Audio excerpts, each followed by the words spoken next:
If you are a personal representative or heir dealing with an inherited property, especially one that needs work, please do not assume the first investor offer is your only option.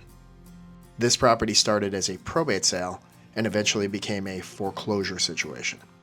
The home had a tremendous amount of personal property inside, good amount of deferred maintenance, and a foreclosure date scheduled for August 6th. I listed the property on June 3rd, and that gave us roughly 2 months to create market exposure, deal with the condition of the home. The main focus was to protect as much of the estate's equity as possible while still being realistic about what the market would bear.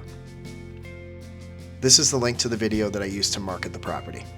And just so you know, the garage was not included in the photos or video because it was packed floor to ceiling with personal property. This is why the agent you choose matters. You don't need someone who is going to tell you, call me when the house is cleaned out. You need someone who can walk through the property with you, explain what needs to happen, and more importantly, what does not need to happen, what should be handled first, and how to move forward step by step. Some homes need an estate sale, some need a clean out, some need landscaping work, some need minor repairs, and some should just be sold completely as is. But before you make that decision, you need a plan. This particular home just closed today for $360,000. And I think a lot of people would be surprised by the number based on where this property started.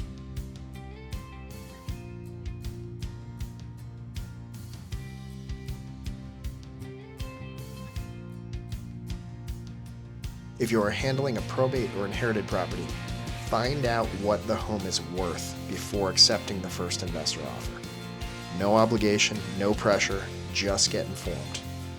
I'm Chris Zubrycki with RE/MAX Fine Properties. I'm the BJJ broker and I've been fighting for my clients since 2001. If you're dealing with a probate, inherited, or foreclosure property in the Phoenix metro area, let's put a plan together.